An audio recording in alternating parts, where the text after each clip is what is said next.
Hello and welcome to Respect the Crit. I'm your host and game master, Ian Duncan. My pronouns are he, him, and I am joined by some wonderful people. Firstly, Jamie Lee Bonez. Hello, I am Jamie, she, her. I play Elo, they, them, the modified medical droid. And also joining us is Alex Herrera. Hi, I'm Alex, he, him. I play Pikax Botano, the Doug Slicer, also he, him. Hopefully, Ian, my voice isn't ruining your ears this time. Your voice never ruins my ears. Hey, do the two of you know that we are just 10 episodes away from the big 50? 50 episodes. 50 episodes. Whoa. Oh my gosh, we're gonna be over the hill. That's it. Yeah, 50 episodes. That's like that's a deal. That's a big deal. That's a hefty run. We've seen a lot in 50 episodes. We have. Definitely Yes. have. Space pirates. You were pregnant. Don't forget that. I was pregnant, that's right. Which we did before The Mandalorian. Thank you very much. Saving babies. We were about that life. Jon Favreau, come at me. Actually, it wasn't even me. You know what? It was Ian. Ian came up with that idea. So, Jon Favreau, you got to answer for some stuff. Not to brag, but we did a lot of stuff before The Mandalorian, and when it came out, I was like, oh man, it felt so vindicated. I was like, yes, this is the way Star Wars goes. Yeah, kind of like we're on the right track, right? Like, hey, we got the right idea. I mean, I remember when Sam and I watched that episode, she was like, wait a minute, didn't you do something about your guy getting pregnant? And I'm like, I did. That did happen. Either way, it feels cool to know, like what you mentioned, to know that we're thinking along similar lines as the great minds behind The Mandalorian, and the Boba Fett show, and hopefully one day maybe the Finn show that we're talking about on Twitter. Oh yeah, I want to take just a quick poll here. What's take the temperature. What's the next 50 episodes look like for Elo and Bigax? I anticipate at least 3 more pregnancies. Oh, good, excellent, yeah. Whoa. What, Jamie, you've read my mind. I don't think Bigax can do that much. That's asking a lot. That's okay. He can be the doula. He can take there you over. go. Yeah, he can be the doula. Yeah, don't worry, I've done this once before. Yeah. I feel like 50 episodes, definitely more Bigax, more Elo, but at some point I definitely feel like, I think we talked about this before, where their story does have a finite ending, you know? And then there's new heroes showing up, new people coming in, you know, new characters that have stories to tell. Because it's Star Wars. They'll never run out of stories. For as long as there is the galaxy and the universe, there will be stories to tell. There's as many stories as there are stars in the universe. Oh, I like that. And with that, let's get to this story. What do you say? Yeah, that was a good transition. Let's do it. Oh, I got one. Best one. Yeah. All right, shut it down. We did it. All right, let's jump in. A long time ago, in a galaxy far, far away.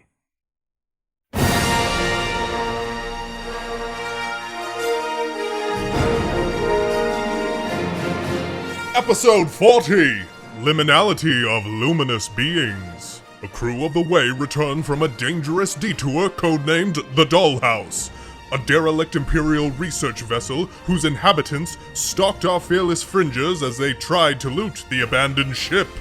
Barely escaping with their lives, they return with a haul of scavenged supplies to trade for credits and information on a safe route into the uncharted Lehon system. However, Elo also returns with a haunting souvenir, a mask belonging to one of the abhorrent experiments aboard the derelict ship. A strange reminder of some elusive element of Elo's program, buried deep beneath their circuits and memory.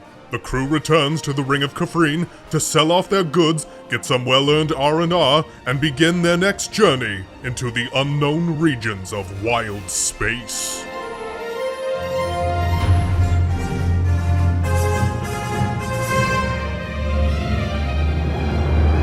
First things first, let's do the destiny roll. Oh, 2 light side. I got one dark side. I got 1 dark side. It's so even. All my hard work washed away. We do have an answer from the Wills of the Force, and they were pulled to tip the balance of fate, and they have tipped it towards the light. So you do have an additional light side point. Do you remember when you first started doing that and it would be dark side? I remember the first 2 times you did it, the polls, it was dark side. And I was like, what's happening? I remember the last time it was dark side and we berated them very briefly. And we're like, how could you do that to us, Wills? How could you do it? And ever since then, it's been light side. So Damn, I didn't know the Wills could be so influenced. Wills, I need you to vote dark side and thrive with me. We will soar above all the things. This is like a Sith recruitment speech. Exactly. That's what I'm saying. It's the code of the Sith. Peace is a lie. There is only passion. Through passion I gain strength. Through strength I gain power. Through power I gain victory. Through victory my chains are broken. The Force shall free me. Literally sounds like Genghis Khan mantra of some kind. That I'm sure he said something like that to rally his dudes before they like ran over all those like villages and cities in ancient China. Yes, it's very cult of the personality for sure. That's definitely the Sith. But no, this time it seems like the Wills. It almost seems like they want to see you succeed. Like they like hearing about Elo and Bigax for some reason, and their misfit crew. Who knew? Well, you succeeded with the dark side fighting us, so yeah, I'm sure with the light side, it's just added bonus, I should say. Because I mean, there was some challenging times for sure, and more to come.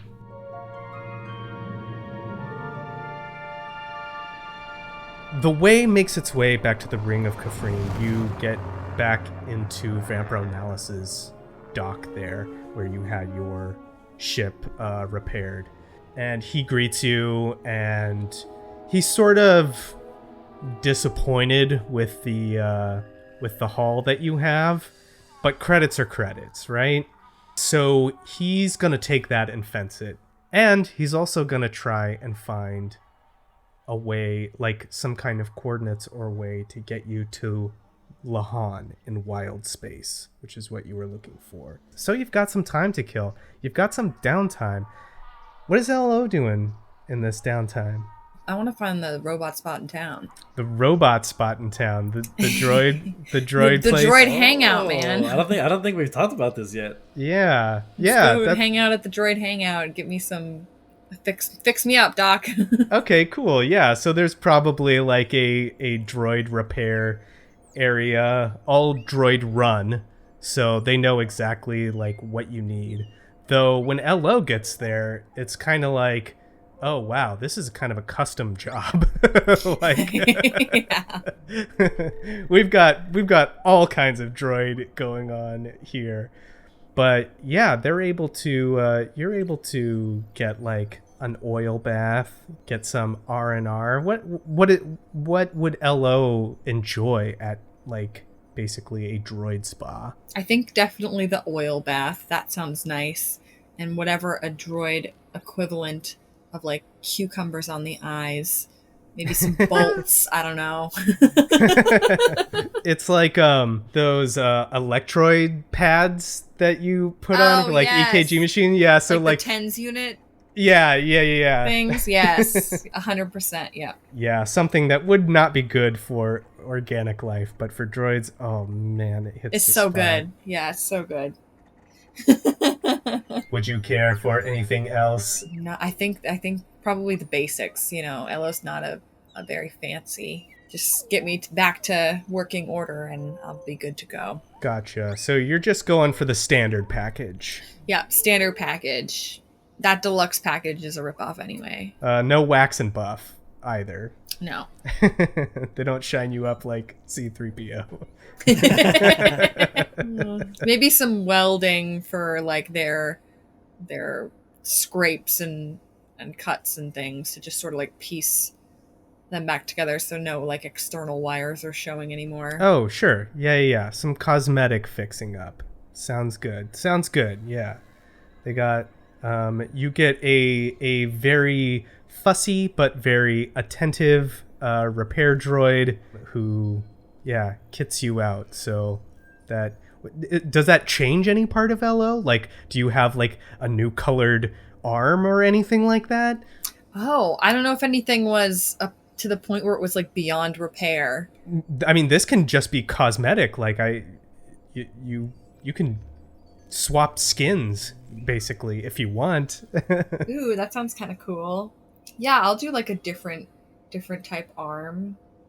Okay. Give me some Winter Soldier action.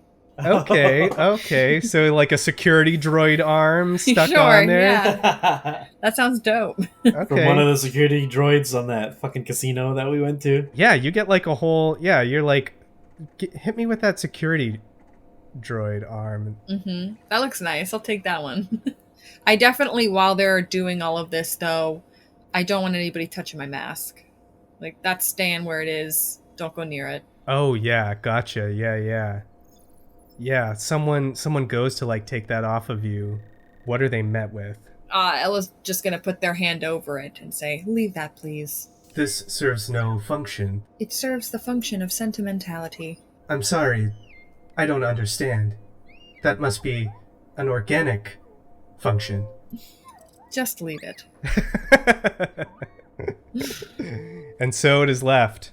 So Bigex. What does Bigex get up to when he's left to his own devices? But he definitely like treats himself to Gotta get like, some noodles, man. Yeah, the jumbo-sized noodles for sure. He goes to the little stop. Hey, ha ha ha! Just goes up to the droid. Hey, beep boop beep ha! And then orders the Beep, biggest. boop, beep. That's bowl of ramen racist, he can by the find. way. Oh, I'm sorry. Oh, forgive me. He can't make the chirps and noises of his own vocal volition. But yeah, he'll just take in the flavors that he can, walk through the markets as he's eating his ramen. He's like, you know what he would do though? He would look. I don't know if you can find it here, but any type of if there's like one of those cells of the what's they called? The church. Oh, Church of the Force? It's called Church of the Force. Yeah. Well, I'd look, or Bgex would look for any semblance or any remnants of them existing in the station if they did. Let's say you find someone, and how you find them is they're dressed exactly like Obram. That's what I kind of figured. Yeah, and they're sort of like they're doing like the Buddhist monks do, where they're just kind of like sitting out and they have like an offering bowl and they seem to be just like meditating. It's probably a human woman, and she's just in these robes. Bgex sees this, immediately identifies it as, oh, this is the same as Obram. Bgex walks up while still eating ramen out of the bowl, and then pulls out 50 credits. 100 credits, whatever the amount I can pull in cred sticks would be, and may the force be with you, and dumps the credits in the offering bowl. Plunk. And also with you. Thank you for your generous donation. No. Yeah. Yeah, it's the least I could do. And he'll think about it for a second and scratch his head. Actually, I have some questions, if you don't mind. And he's he's just gonna sit cross-legged with the ramen in front of him, Yeah. in his hands, right in front of the woman in the bowl. If you got time, if you're not too busy. And then he looks around. I will try to guide you towards answers. Yeah, you'd get along with somebody I know real well. Recently, a lot of things have been happening to me and some friends of mine. Yeah, I guess I call them friends. Yeah, I don't know, every now and then I have to make decisions, and I get this pull inside of me. Normally, I think it's because I've been eating things like this. And he holds the bowl. But, I don't know. Sometimes I can't really tell if it's somebody guiding me, something guiding me, or, if it's just intuition. How do I know? How can I tell if this is real? This pull, this force. She looks at you and she holds out her hand. Puts out his hand as well, touching hers, I guess. And she takes it and holds it in her own. And she says, "You sound conflicted." I mean, yeah, I'm trying to figure out what to believe in. I haven't really had a system of faith in my life besides believing in my abilities. Recently, I've had to trust in others and their abilities, and so far, things have been going okay, minus a few incidents. And he'll point to like some of the scars that are visible through his shirt, or like on the collar part of his shirt. So, I guess my conflict is in believing in something bigger than me, I guess. I understand. Sometimes it's hard for us to wrap our minds around a concept like that. What is your name? I've got a few, but the one I'm going by these days, He'll give her the real name. I'm Big Axe. Bigax. I'm Admenta. You seem to lead a dangerous life. Well, I mean, I'm here on the Ring of Kafrene, so same can be said about anybody walking through here. It's true. We have to trust in ourselves and trust in others. The force is here, Bigax, and she presses into your hand. It's within all of us, and that conflict you feel, that's the pull of the two sides. Do you know about the two sides of the force? Yeah, I mean, you hear stories, right, about the old days where there were knights, and then the older days where there were, what are they called? Sith. Yes, I know the old stories. I don't so much mean about the Sith and their fight against the galaxy. I mean about the smaller stuff that's happening inside you. Just as the force is in us all, there's those two sides in us, a dark and a light. And the darkness has fear, selfishness, anger. And the light is trust and altruism, selflessness. And it's okay to have this conflict, but it's important to understand it and not let that conflict consume us. Your friends, they're going to see the force in you. What side are they going to see more? Huh. That's pretty heavy stuff there. She smiles a little bit at you. I understand what you're saying here. I think I'm a little bit of both these days. I was more or less one up until recently. So it's good to know that this is not a struggle that I'm dealing with on my own, that this is something everyone deals with. It's almost relaxing, in a sense. Yes, once we find ourselves understanding the force and our relationship to it, it can bring a kind of enlightened feeling. At what point do I get to, lift rocks and run fast and all those things you read about in the stories? Those are gifts that are given to those of us that have a different relationship with the Force. People like you and me, like most of the galaxy, we're not able to commune with it in that way. We have a different struggle, you might say. We have a different way of learning from it and understanding it and knowing it. We don't lift rocks, we don't run fast, we don't swing laser swords, but we lift up each other. Huh. You wouldn't happen to have one of those laser swords on you, would you? I don't. Oh. That's too bad. I have one, but it's missing some pieces. Actually, well, it's missing one piece, a very important piece. I wanted to get it fixed up for a buddy of mine. He's very similar to you. I think he belongs to the church. We picked him up a while back to keep him safe. The place where he's from became very unsafe. So, if you know about, what are they called? Some sort of crystal. If you know where to get those, if you could point me in a direction, I'd be very thankful. You're talking about kyber crystals. I think so. I don't know what they're called. I just know that the guy who sold me this lied to me straight to my face. But luckily, my friend who's like you identified what's missing. Well, kyber is very rare and highly sought after by the Empire. But it is also highly force attuned.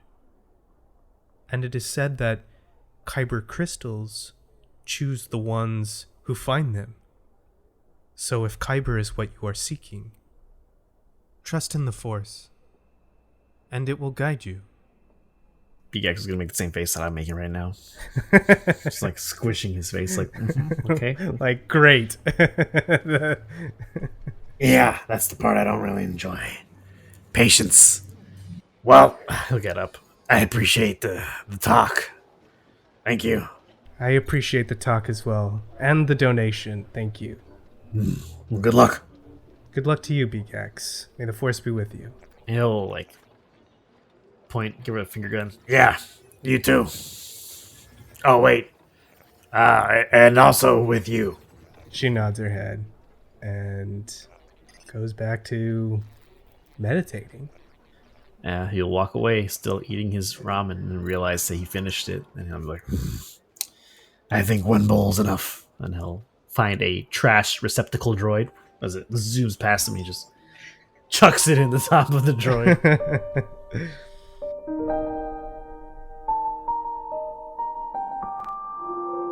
Our camera moves across the galaxy of stars, and out from the darkness, a YT-2400 comes flying out of hyperspace into our view. Now it does look like it's had some modifications put onto it. Among them are parts from other various starships and freighters in order to patch up the damage that it has sustained. But it is firing on all cylinders with some additional extra surprises as well.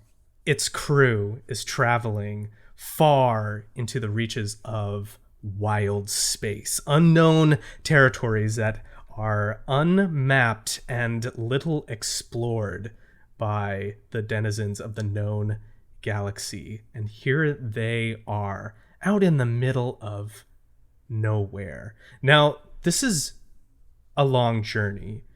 The crew is headed to a system called Lehon, and it's hard to get to. It takes multiple jumps because none of these pathways have been mapped. Now, they did find coordinates that were safe to traverse on their time at the Ring of Kafrene, but that means there's a lot of travel and a lot of waiting.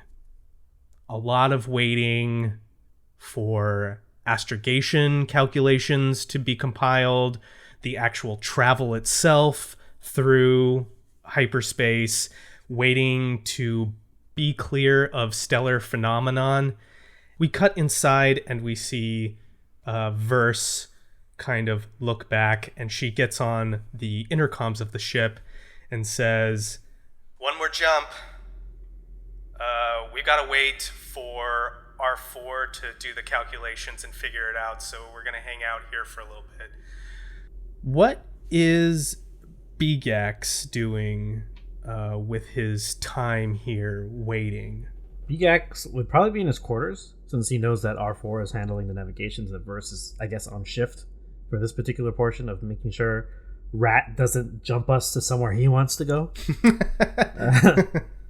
You know how they have signs like "Don't feed the Mogwai" or something after this time?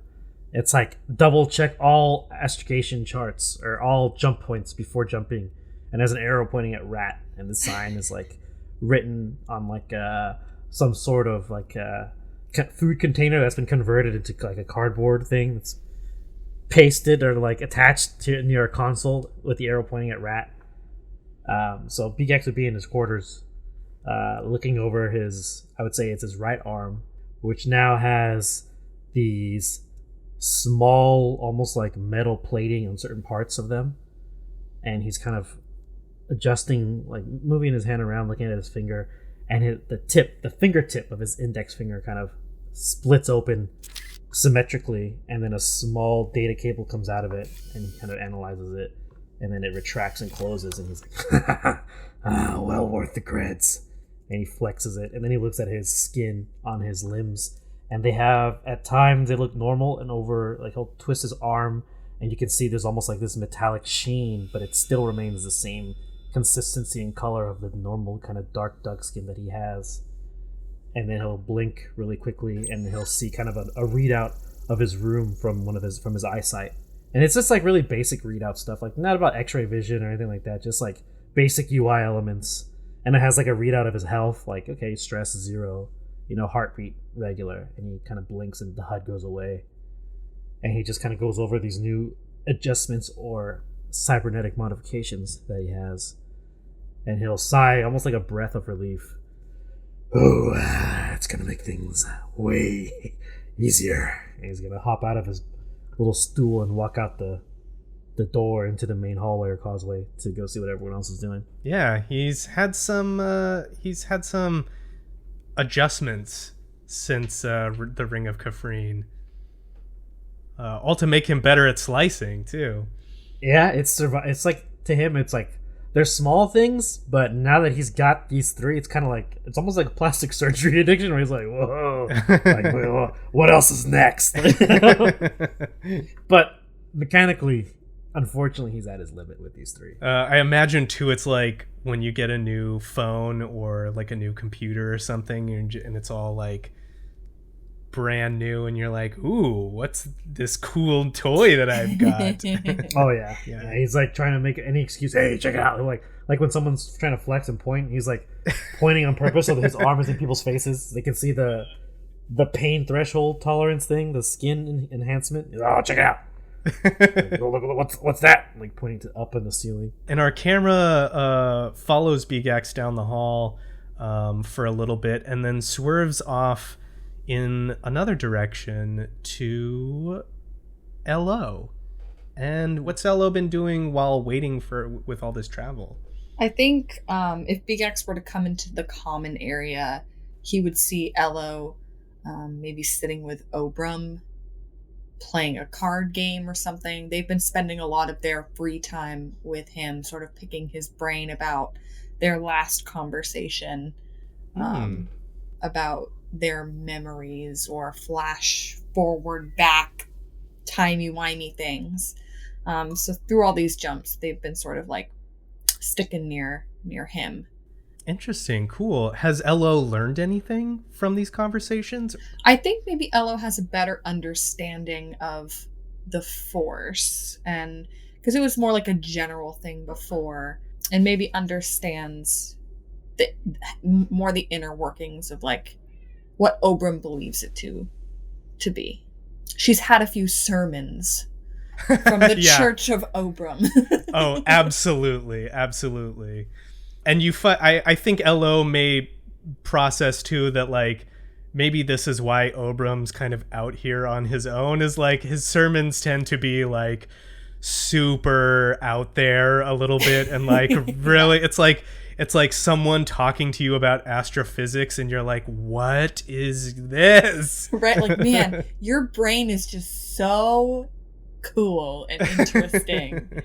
I'm just along for the ride. But there's like a weird spiritual element to it that's like incredibly personal, and you're like, okay, they're playing sabacc out there in the common area. Bigax finds them there. I'm just no good at this game. I can't get my mind around it. You're very good at this, Elo. I don't know what I'm doing. I just seem to have luck. This is exactly what happened before. And they'll sort of sweep in whatever makeshift chips they're using. It's like a ramen container tops. Right. Like something totally random, yeah. Yeah. Some of Borsk's metal. Yeah. Oh my god. I mean, let's be honest. Man. Borsk didn't earn those medals. He took those medals. Yeah. Yeah, he took them. This one is for service. Yeah. Camino. Verse steps out from the cockpit.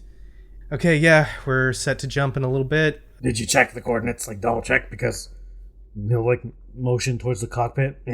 Trust me, we're not backtracking to Coruscant or taking any side trips. I checked. Okay, good. He had something plugged in the other day, some sort of station somewhere else. I've never heard of it. I don't want to go there. It's way out of the way. I mean, I think maybe we need to take him on vacation. That's what he's signaling. Does seem a bit stressed. You cannot possibly be advocating for that little guy. I mean, we did kidnap him, Bigax. The least we could do is show him a bit of compassion. Bigax is taken aback. Kidnap? This is completely voluntary service. He's more than welcome to get off right now if he wants. Yes, I'm talking about you. And he like screams down the hallway. I'm talking about you. There's just like an empty can, just like it's chucked out from the cockpit, like into the kitchen area, like down the hall, just like clatters to the floor. See? And he litters. Terrible. I think everyone looks at the open door into Bigax's room, and there's just yeah, it's disgusting. It's just full of garbage. It's atrocious. The Star Wars equivalent of RC Cola and more ramen cups from his favorite chain. I'm worried about Bigax's sodium intake with all this ramen. As his doctor, you should be.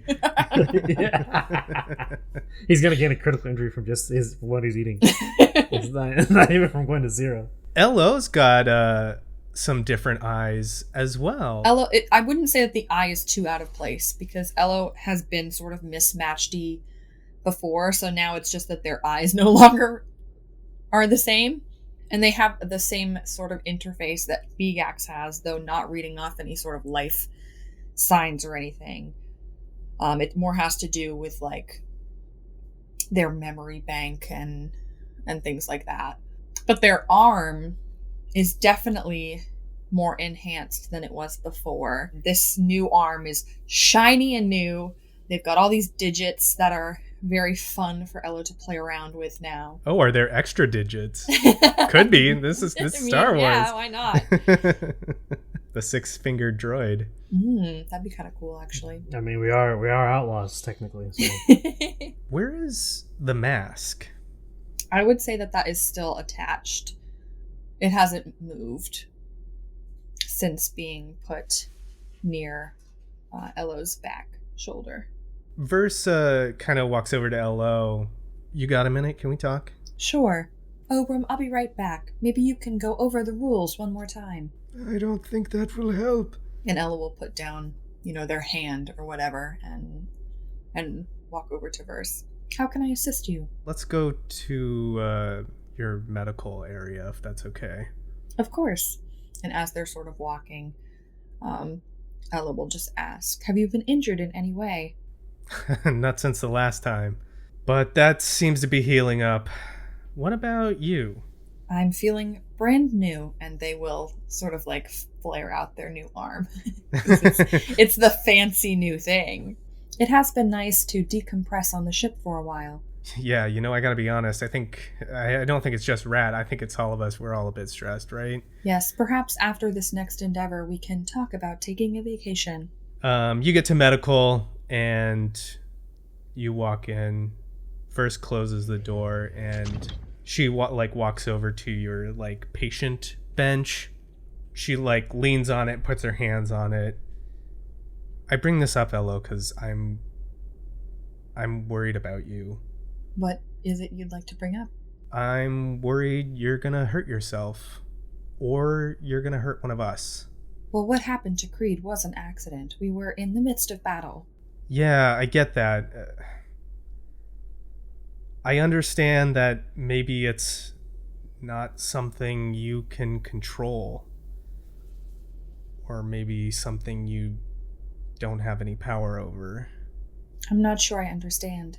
What I mean is, maybe your intention isn't to cause any harm, but you might do it regardless of whether you mean to or not. You've been having these like violent outbursts. You know, the tower on Socorro, back on the Imperial ship. And what's with the mask? If a droid could look confused, they would. And Ella's just going to sort of blatantly ask, are you suggesting that I should pull my punches with our enemies? No, that's not what I mean. Then I suppose I again am confused. I think we're a good crew, but in order to be good, we have to be cohesive. And we have to trust one another. And I'm concerned that you're gonna go and blow a circuit, and instead of our enemies, it's gonna be one of us, or it's gonna be yourself. I can understand being slightly worried, though I don't believe I've given any indication that anyone here or myself is in danger. I have confided with Bigax that I have been having some episodes, but it has not made me violent towards any member of the crew, and without any irrevocable evidence, I feel as though your worries are unfounded. It just makes me nervous to not know who's at my back, you know? It could be this Elo today, but could be a different Elo tomorrow. And that's an uncertainty that makes me nervous. Do you have a suggestion? I do have a suggestion, and I want you to hear it from me before you hear it from anyone else. We took a vote about having you shut down, do a wipe, reboot. And I was outvoted. And Bigax, he seems to trust you implicitly. So does Creed. Gur's harder to read, but I think he wants to help you. But if you want me to be honest, Elo, I think that's still the best course of action. Ella's gonna take a moment and just think, because they obviously wouldn't know if they had ever been rebooted or wiped before, because that memory would be wiped. Yeah, it's a classic paradox. So not sort of knowing like what that would mean for Elo, they're just going to ponder and sort of retort with, it's interesting to me that you bring up trust within the crew, and yet you had this vote without me. I appreciate you bringing it to my attention now, but your intentions make me disloyal to you now. Why should I trust you, Verse? It seems as though you just want to get rid of me, and with, again, as I stated, no found reason. I don't want to get rid of you. That's not where I'm coming from. This isn't about you and me, Elo. If you really care about our well-being, if you think that there's even a chance that something could happen that you're not aware of, that could put us in jeopardy, I think if you really care about us, you'll consider rebooting. Your suggestion has been noted and logged. Okay. And you got nothing to worry about from any of us. Well, apparently, Verse, I do. And Ella's gonna open the door, gesturing her to leave. She, gives you a nod, and she walks out the door. And Ella will close the door behind her. Get the fuck out of here. How does Elo do anything now that they're alone in their domain in their like medical area. It's just such a strange position, I think, for Elo to be in, because logically it doesn't make sense what Verse is saying to them, to Elo anyway. Yeah. They haven't hurt anybody on the crew intentionally. Even when they're having episodes, it's not as if they lose control of their physical body and are like hitting people. They're just pretty much frozen. So to Elo, it seems as if maybe Verse needs to be treated for anxiety and paranoia.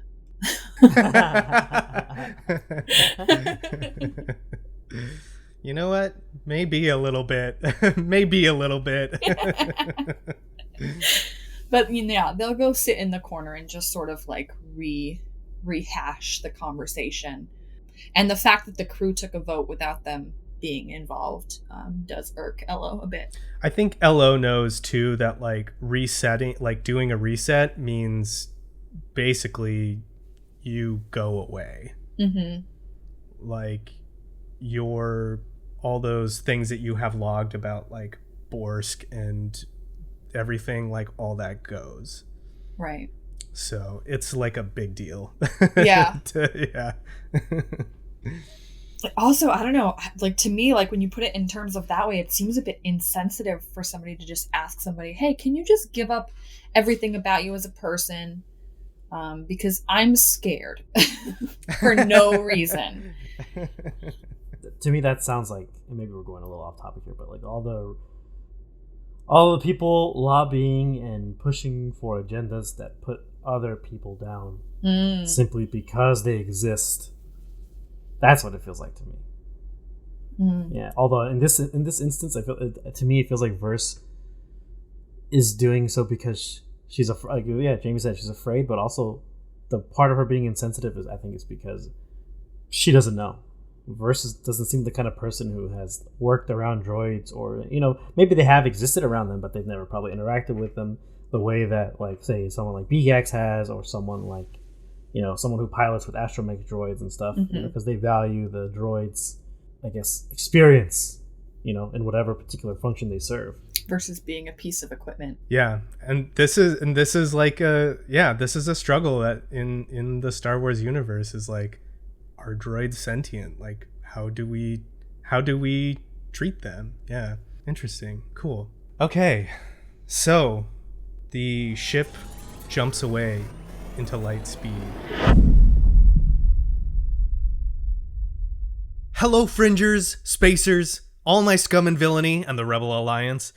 A real quick mid-roll here just to check in with you and keep you updated about our future plans. Firstly, hoping you found a chance to take a day or two in this month to identify your local and federal representatives and contact them about actions they are taking towards progressive change.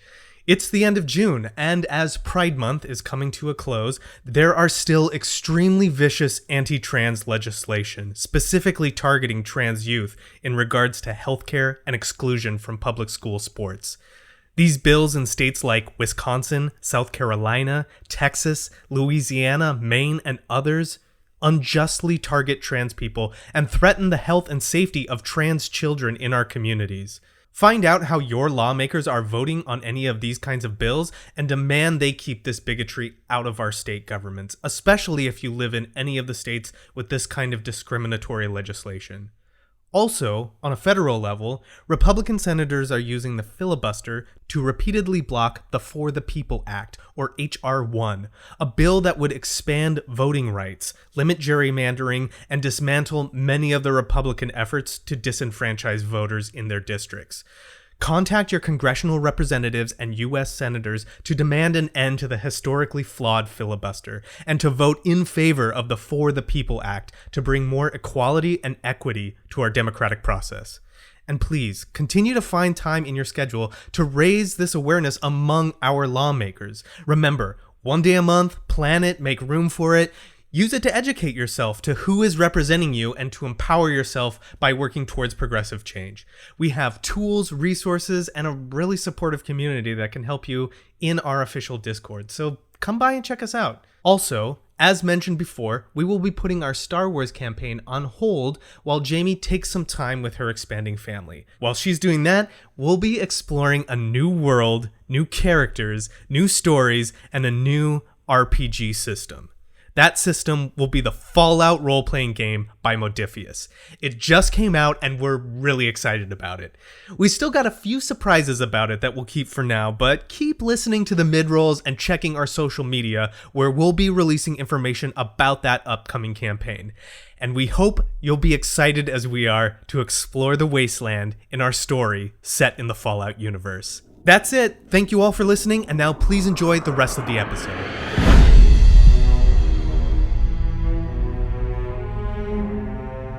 Our camera settles on outside again on our galaxy, and then pans down onto a Republic ship from the Clone Wars era. So it's got that angular, triangular shape, but it doesn't have sort of the like oppressive brutalism that the Empire design has. And the point of it spears across the planet Malastare. The people of Malastare have seen more and more of the Republic in these days because they've been ultimately interested in the fuel production and refinery for the war effort. We cut down to the planet, seeing that Republic ship way up in the atmosphere, and we pull back through the frame of a window and into a domicile, where a stressed and tired looking Doug mother is like holding a Doug in each of her arms, and they're crying and yelling, and she looks exhausted. There are kids running around in the background just like being wild and chaotic, and she's just had enough. She just needs to pacify them in some way. So she goes and like juggles the infants in her arm and opens up some cabinet to pull out some treat that will just give her like a moment's silence from these like 9 or 10 children that are running around. And she passes them out and gives them to one young Doug who is dark in color, and we see that he does not have the telltale rubbings around his face along his small but proud muzzle. And we see this is a very young Begax. It's a baby Begax. This is a baby Begax, and he's given a treat. And what does he do with this treat?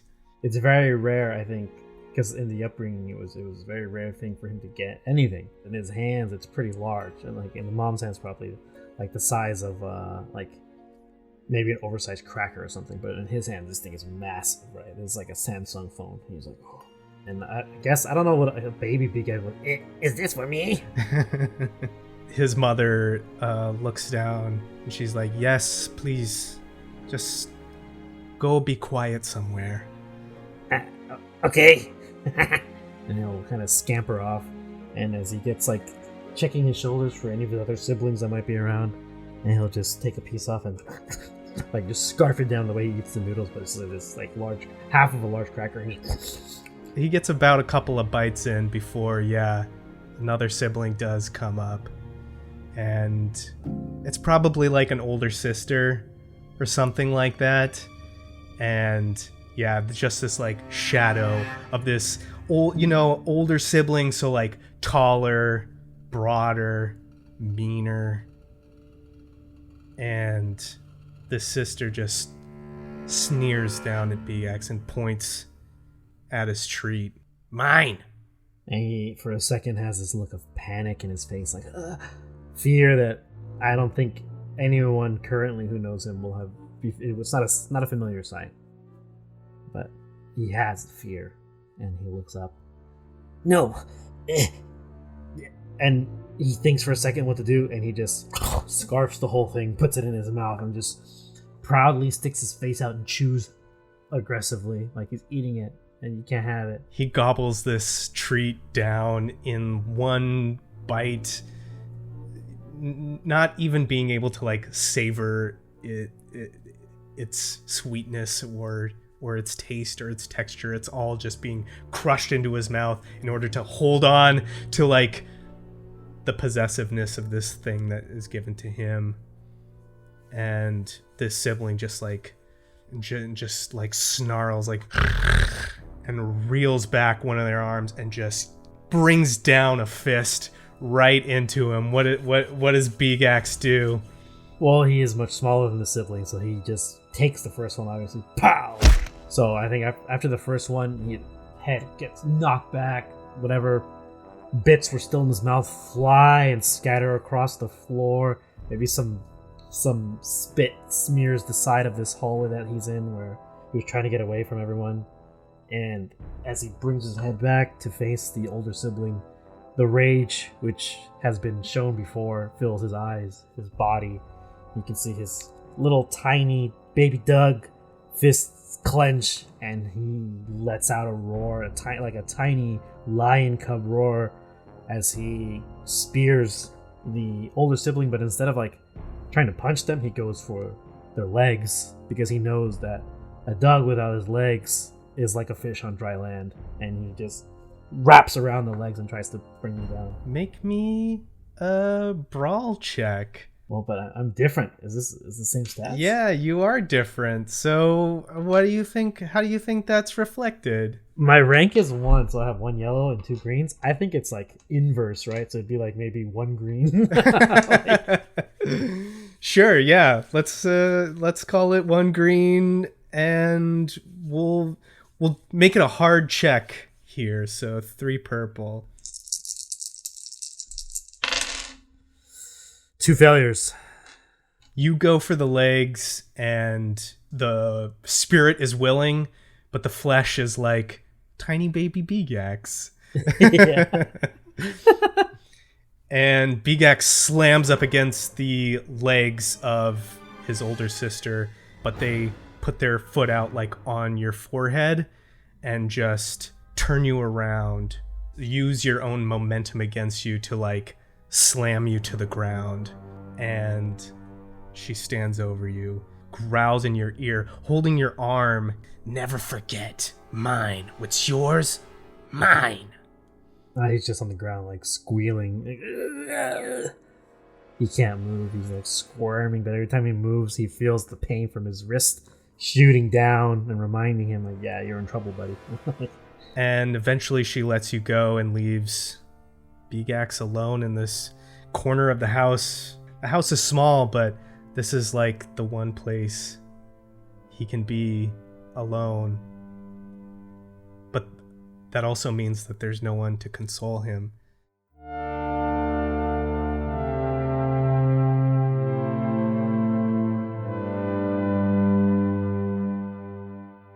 Later, in the capital city, in a repair shop, we see Bigax again.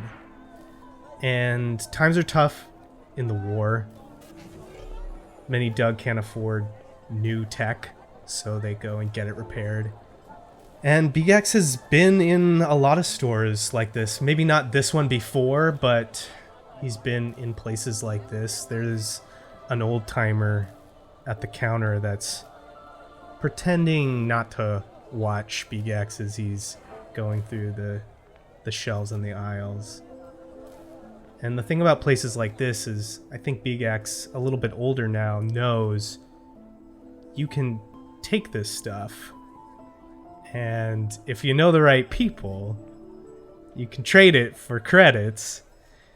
And there's this noodle place that Bigax really likes. The start of an addiction. Yeah, that's run by a droid. And I mean, he likes the noodles, but what he really likes is like, this is his. Like, no one's threatening to like take away the noodles when he gets it there. Like, he can eat them all by himself. There's no siblings around. There's nobody else.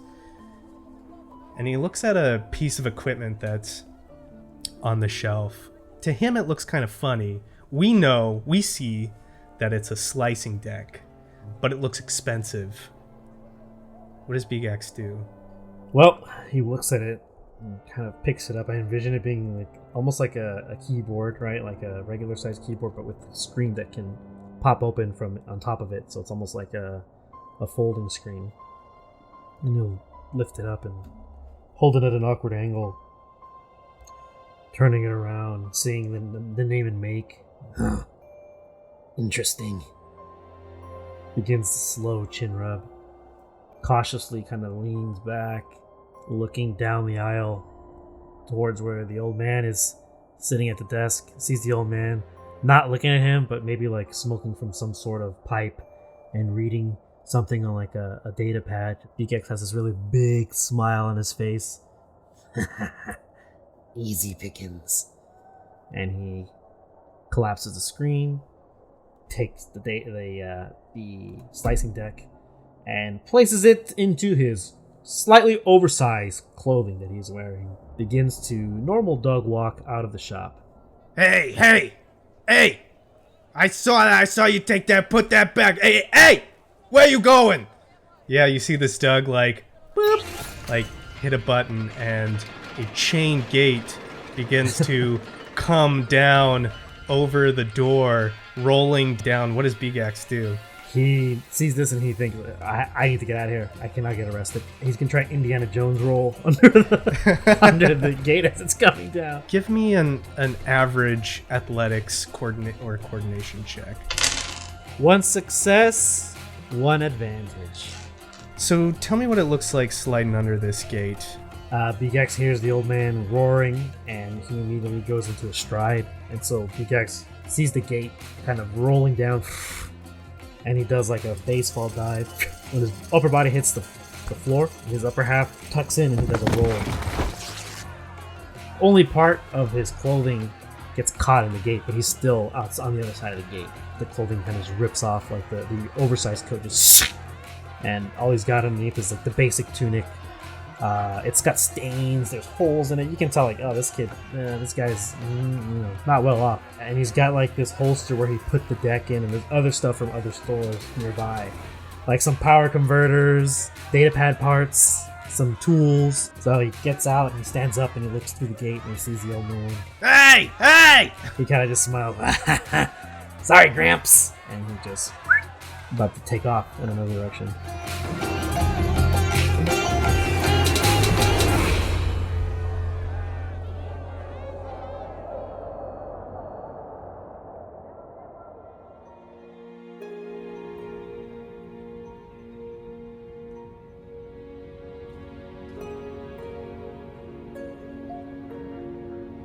What does Big X do with this deck now?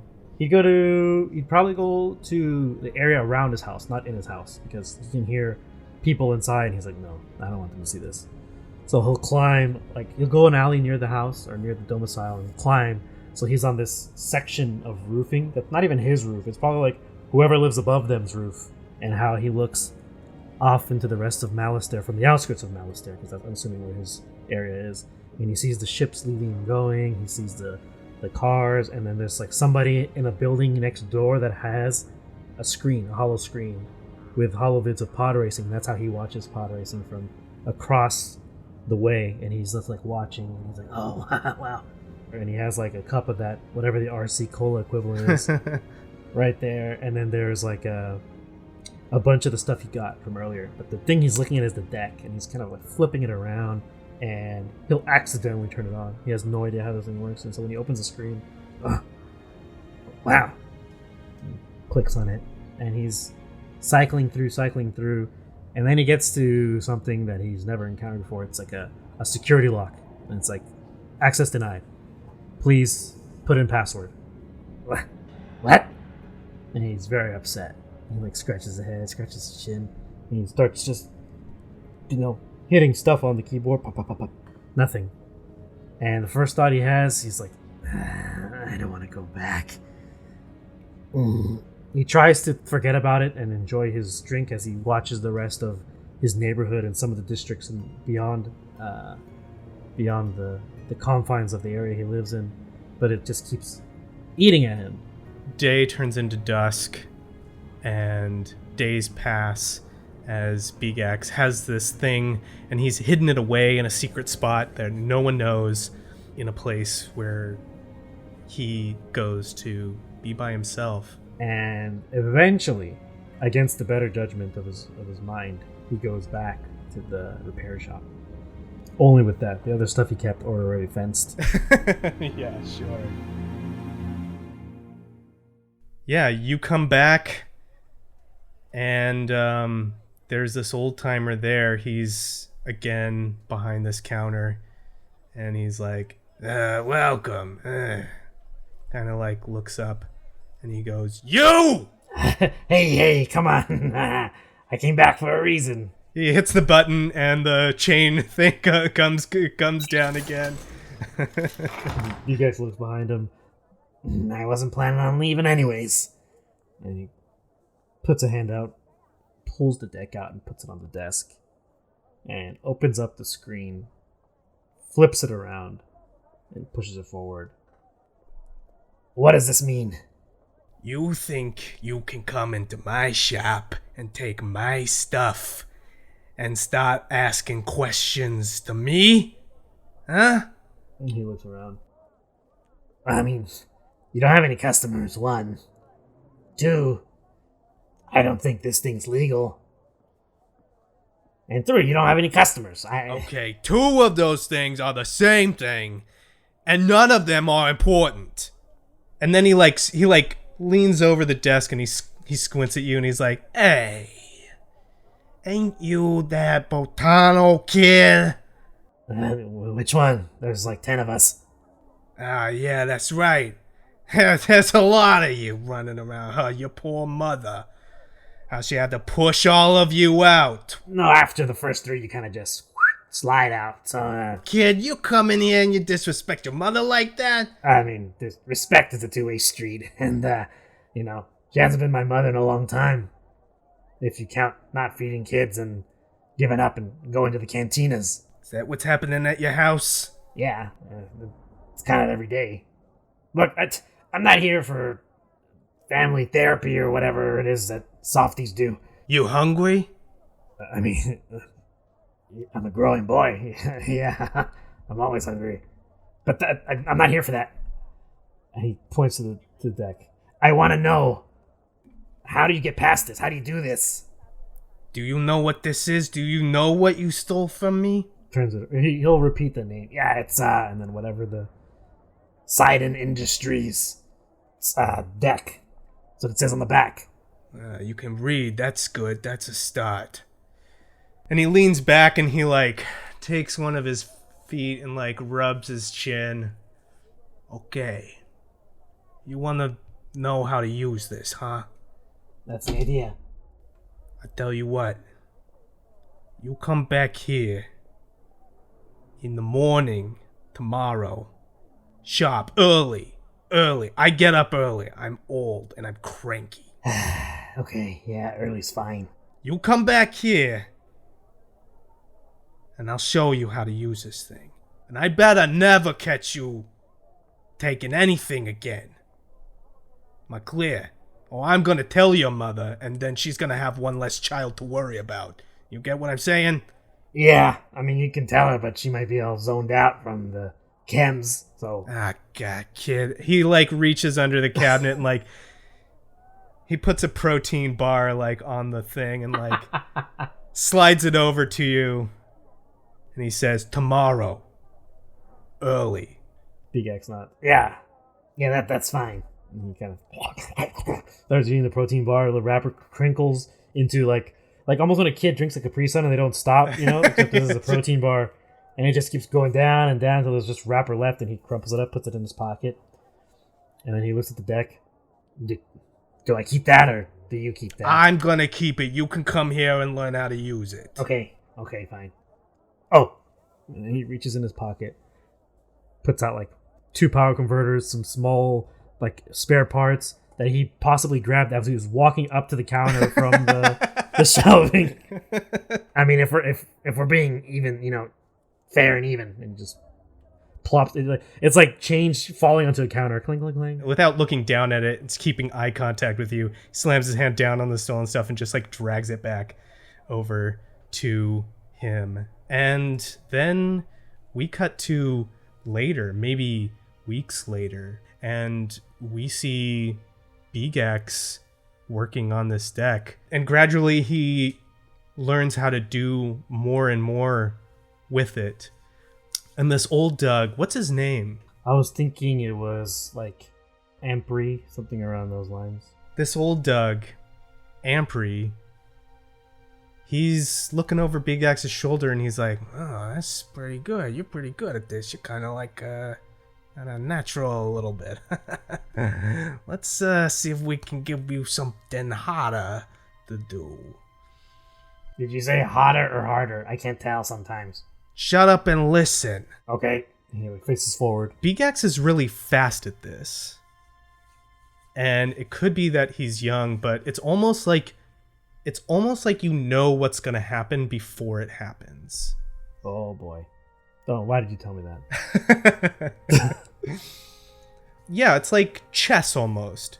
When you're looking at it and like, well, it could be this, this, and this, and this. So if it's this, this, and this, then I'll do this. And it makes him really quick. And Ampri is like, you gotta meet the fellas. I'm sorry, did you say something, Ampri? I wasn't paying attention. Come on, we're going outside. I want to take you somewheres. Okay, can I bring the deck? Yes, you can bring the deck. You're gonna meet some friends of mine. Finishes what he's typing, closes it. Cool. And yeah, he takes you to meet some of his friends in the city, in the middle of this Doug capital city, and they all greet. They seem like they've known each other for a long time. They talk like old Dougs, and they talk about politics, probably stuff that's boring to Bigax.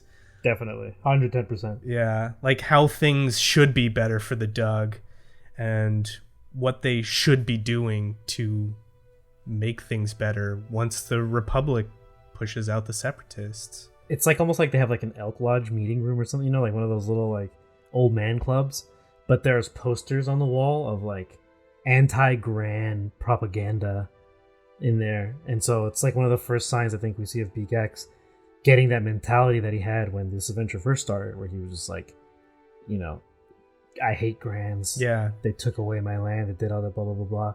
When he doesn't have any stock in it. Like he never had a personal stake in that prejudice. It just came from being exposed improperly. Yeah, they don't talk kindly about the Gran that's on Malastare. But they also show Bigax stuff. They show him how to turn lights on and off in a city grid. They show him how to deposit and mess with municipal messages. They show him probably how to take a little money.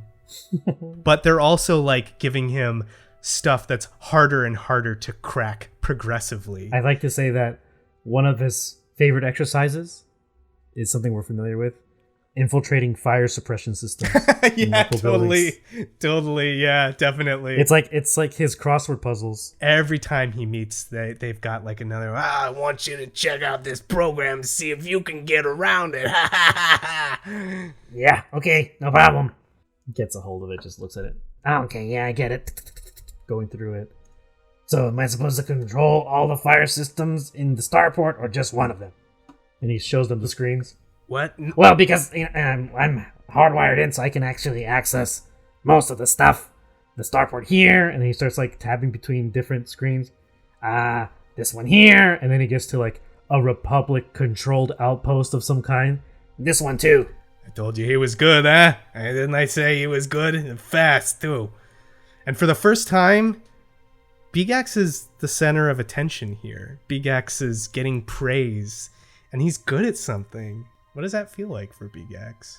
I would say it's in the instance when they're all laughing amongst themselves and smiling and nodding, and Ampri's got his like tapping him on the shoulder and like has a hand clasped on him.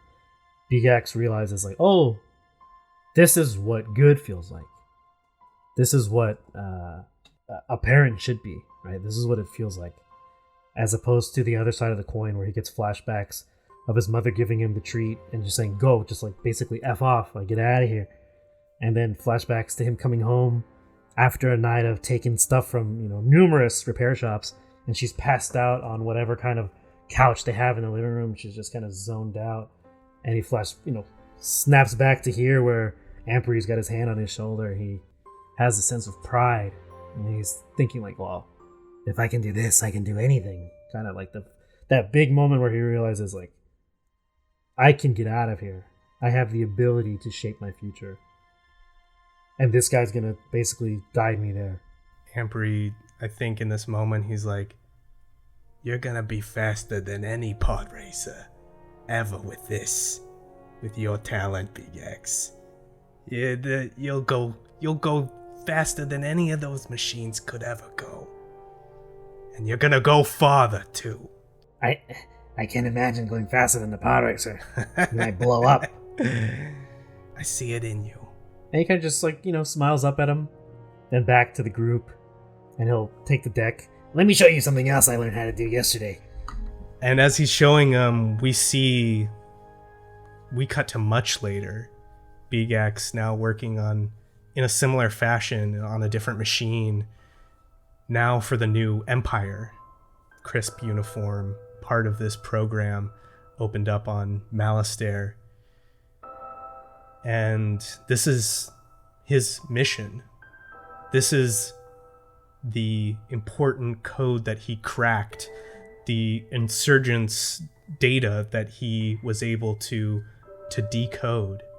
We see this mission happening, only this time we don't see it from Bigax's eyes. We see it from Ampri's eyes. He's in a building with a bunch of other Doug. There are other races here as well, including a couple of Gran, and they seem to be going over some kind of plan, some kind of strategy.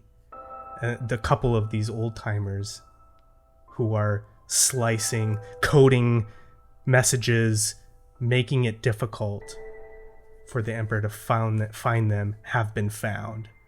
And that's when there's explosions and stormtroopers and fire, and we see these troopers come and these explosions growing in the eyes of Ampri as they begin to engulf him. And Bigax, you don't know if this is a memory or if this is one of those weird dream things out of like stress or anxiety that you replace someone with in your dreams, like that weird dream logic. Yeah, I know exactly what you're talking about. Or if this is exactly what has happened. How does Bigax feel about that? His heart would drop if it was the truth, because as far as he remembers, the old timers and Ampri died off of old age. Once he left their tutelage, he can remember him telling them he's signed up with the Empire, but they were happy that his career was going somewhere. And that's the last he remembers of seeing them in his logical mind. But this other side, which is showing him this illogical or the creative side, whatever you want to call it, he doesn't listen to it very often. It's something that he believes is useless to him personally. The creative side, or this other half of his mind, is going to reveal to him that you've been using this all along. Like, you cannot get through what you're doing without using both sides of your mind. And it's kind of that dream state realization where too many truths are coming at him at once, but he's able to understand them. With still no real answer if that actually did happen or not. I think it would just fill him with dread and guilt if that were the case. If you can't differentiate it between what's truth and what isn't. Hello. Why are you here? What? Like in Bigax's mind? All of these things that we've just been talking about, you've seen. play out. You've seen all of these scenes play out like a holovid in front of you. And all of these feelings, the feelings of elation and fear and guilt and pain and realization, you felt as well. What are you doing here? What? Whoa. What? That's bonkers. Are you erasing my memory? What are you doing? I'm just full of questions, honestly. Okay.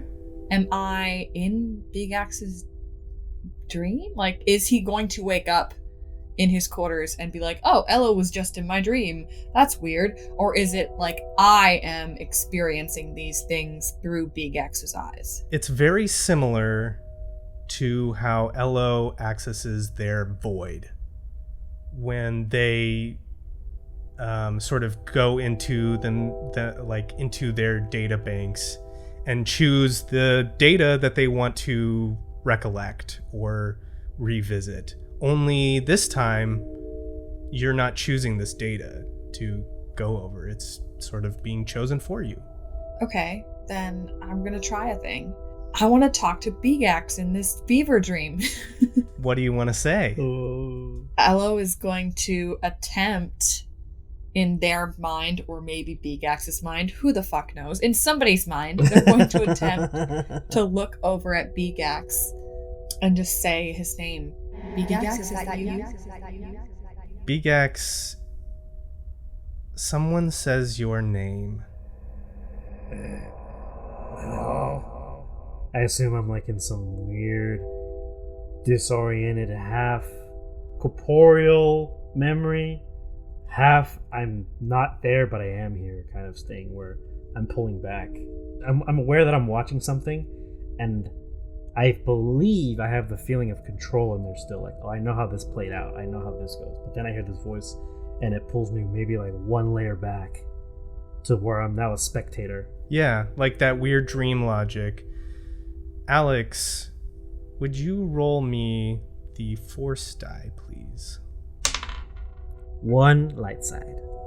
The voice that you hear is familiar and maybe even calming.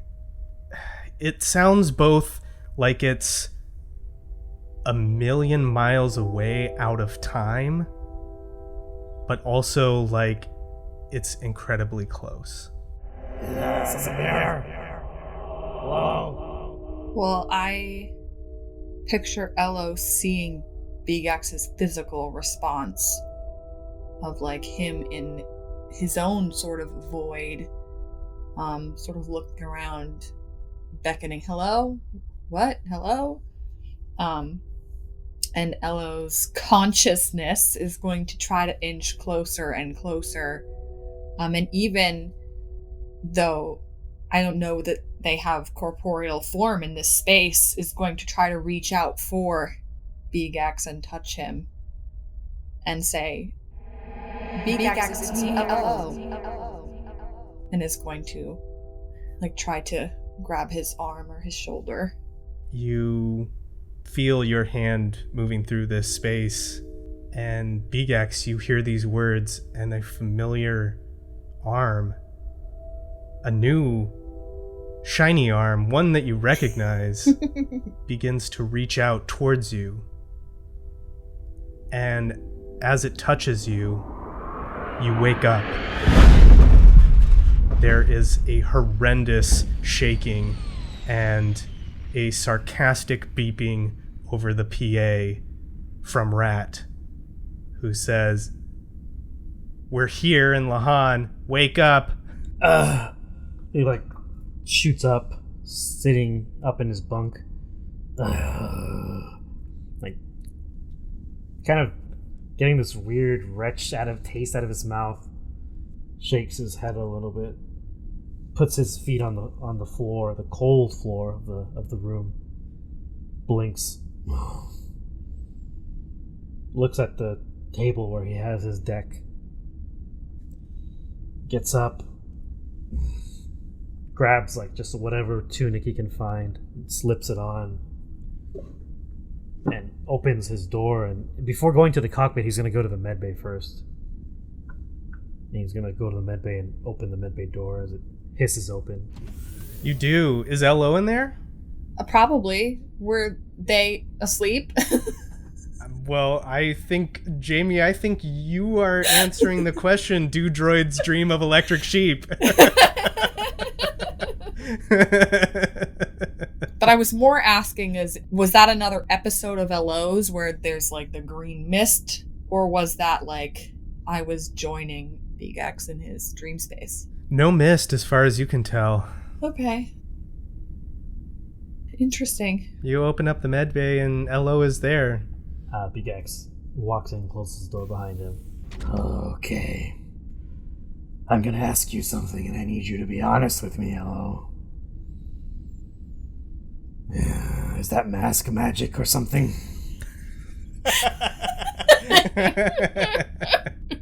Lo, probably from a seated position, will sort of stand up and go over to Bigax and almost matter-of-factly, to make sure that this is not the same space, is going to touch him physically on his shoulder and say, I'm not quite sure what that was, but did we experience that together? Well, considering you're doing the exact same thing I saw you do in my dream, I'd say yes.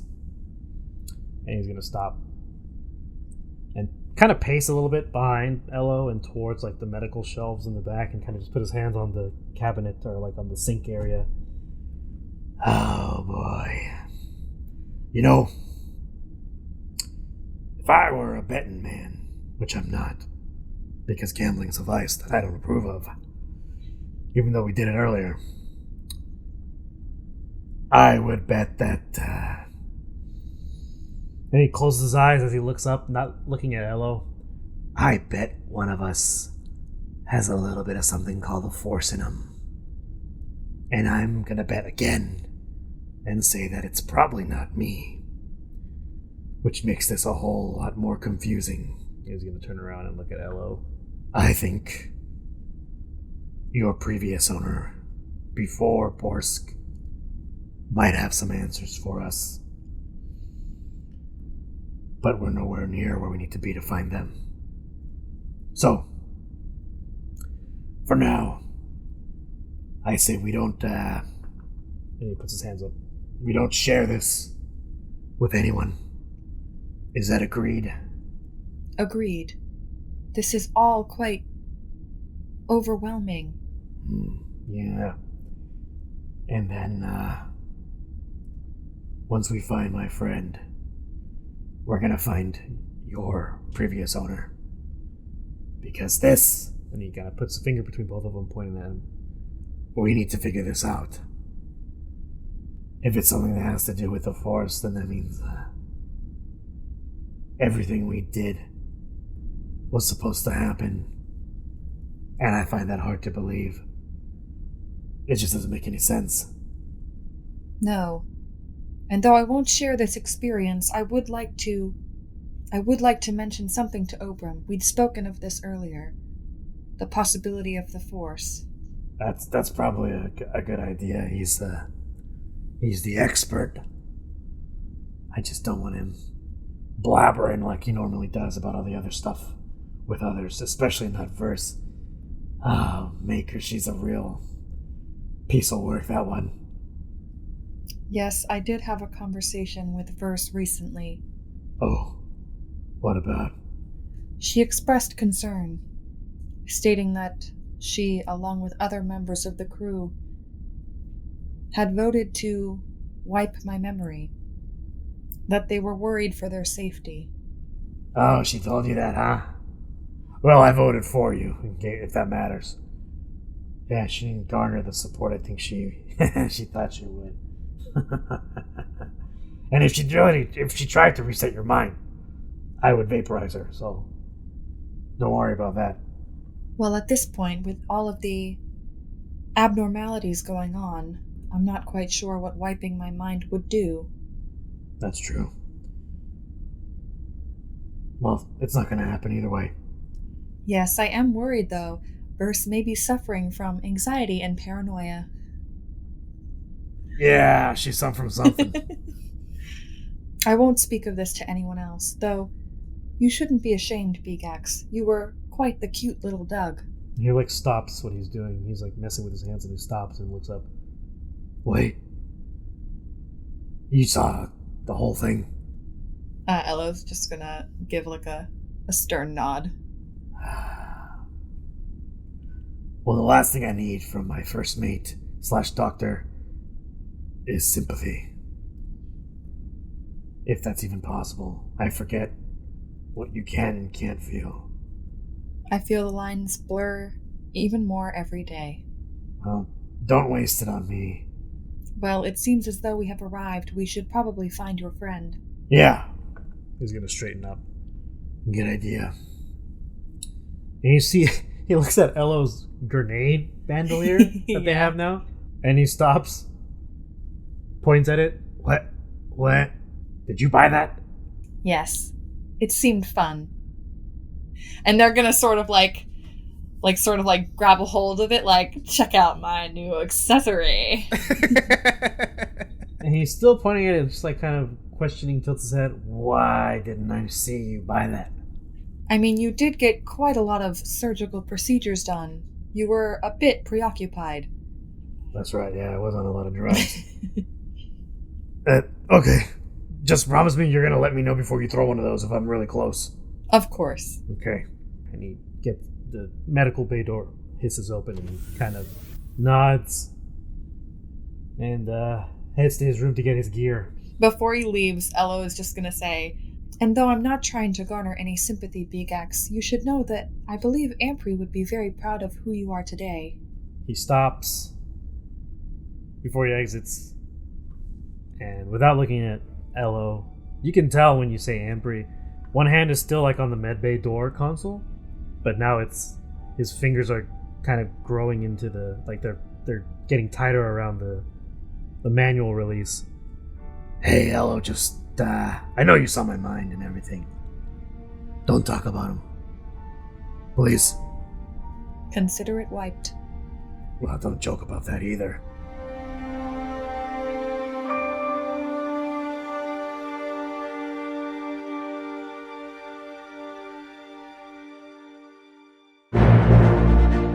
Thank you for listening to this week's episode of Respect the Crit Empire's Edge. If you like what you heard, please consider supporting us by giving us a 5-star rating and review on Apple Podcasts. It's easy, free, and helps other people learn about the show. And we love reading your feedback. For more information about the show, visit @RespectTheCrit on Twitter and Instagram, or come chat with us on our official Discord server. Bigax is played by Alex Herrera, who you can find on Twitter @AEHerrera or on his Twitch channel, WadeWolf10. LO is played by Jamie Lee Bonez, who you can find on Instagram @jamielee.bones. I'm Ian Duncan, your GM and MC, and you can find me @idunks on Twitter and Instagram. The original music featured in this episode is provided with license or permission by a variety of talented artists, whose information and credits are linked in the show notes. Please support them by visiting their platforms to check out more of their work, and tell them how much you like their music in our show. The Star Wars role-playing system is published by Fantasy Flight Games. And remember, whatever the system, whether it's a miss or a hit, you always gotta respect the crit. Thank you very much, and may the Force be with you.